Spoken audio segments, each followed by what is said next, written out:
Good evening. I am the Keeper, and you are listening to the Deadlight Codex. This is the account of a night shift discovery. The night shift at the central bus station was monotonous, a routine that lulled the guard into a sense of security. The station was a relic of the past, its platforms worn and paint peeling under harsh fluorescent lights. Yet, every night at precisely 3 a.m., a bus would arrive at the farthest platform, unnoticed by day staff. The guard, driven by growing curiosity and a sense of duty, began to note its arrival, and more importantly, that no one ever seemed to disembark. The guard's routine involved checking each platform, ensuring no vagrants lingered, and that all was secure.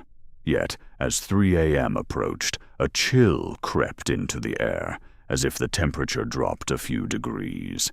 Each night, the bus rolled in, idling with a low hum that seemed to vibrate through the concrete.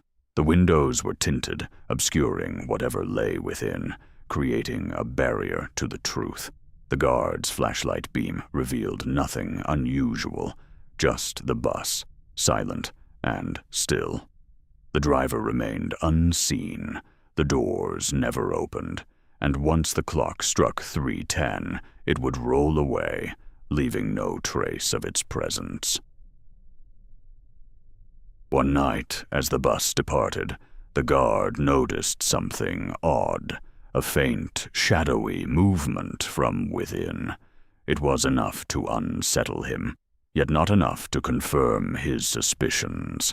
The following nights, he watched more closely, feeling the weight of unseen eyes upon him, an audience hidden in plain sight. He shared his observations with a colleague, but they dismissed it as fatigue-induced paranoia, a symptom of too many nights alone.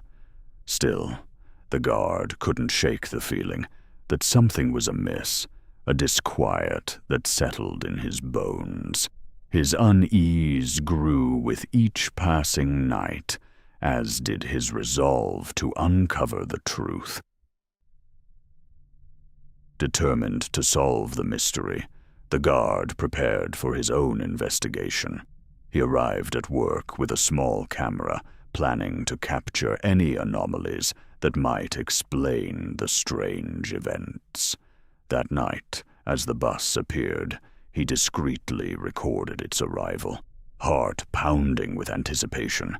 His eyes strained to catch any sign of life, any movement behind those dark windows. The camera recorded a vague distortion in the bus windows, an unsettling blur that seemed almost alive, shifting with an eerie rhythm. He reviewed the footage repeatedly, each time feeling a growing dread settle in his bones, a chill that wouldn't leave.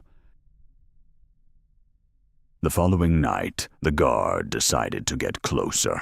He approached the bus cautiously, flashlight in hand, its beam cutting through the thick darkness. As he neared, the air grew colder, his breath visible in the dim light, forming small clouds that quickly dissipated. The windows were opaque, yet he sensed movement just beyond them, a presence that was almost palpable. Mustering his courage, he knocked on the door, calling out to any potential passengers, hoping for a response. There was no answer, only the echo of his voice among the empty platforms. The bus remained silent, unmoved by his presence, yet he felt an undeniable pull to enter.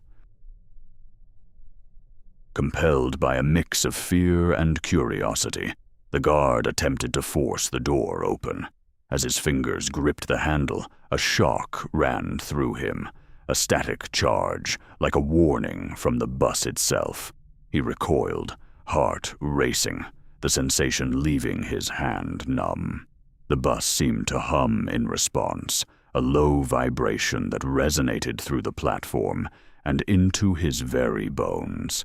He stepped back, shaken, and watched as the bus quietly began to depart, its presence more ominous than ever. The sense of being watched intensified, a cold, oppressive presence that lingered long after the vehicle had disappeared into the night. Determined to unravel the mystery, the guard reached out to an old contact, someone familiar with the station's history, someone who might shed light on the truth. They revealed an unsettling tale. Decades ago, a bus accident had claimed the lives of several passengers, a tragedy that left a dark mark on the station's legacy. According to local lore, their spirits were trapped, unable to reach their destination, forever bound to the bus. The guard listened, the story resonating with his experiences, explaining the strange occurrences, the oppressive presence he felt each night. Yet it offered no solution, only deepening the mystery surrounding the phantom bus.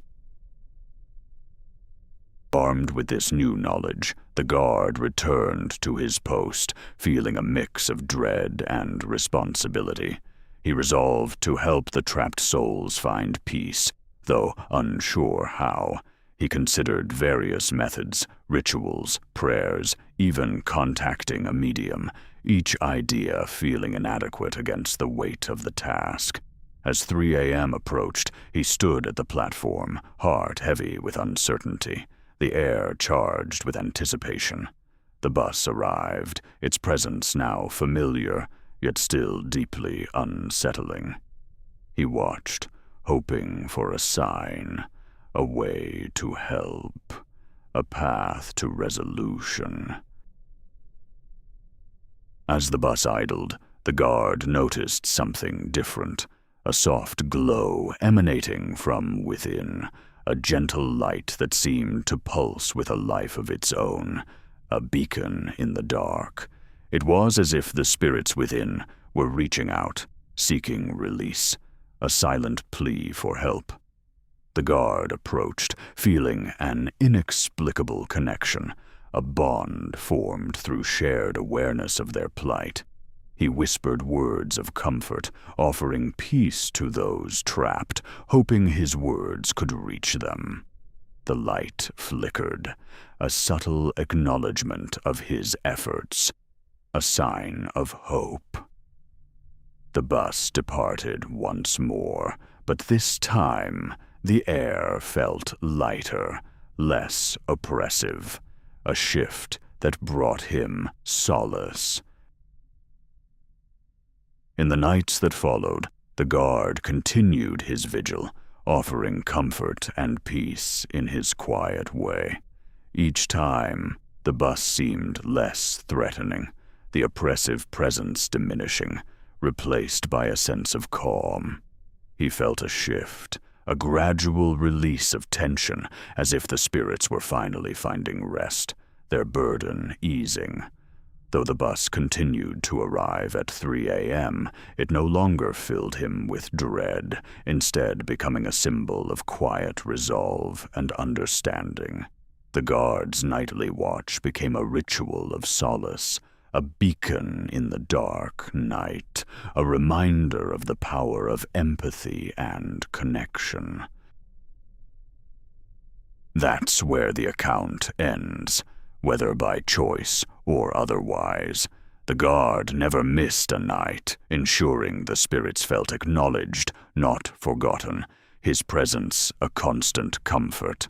The bus remained a mystery, its true purpose perhaps never fully revealed, an enigma of the night.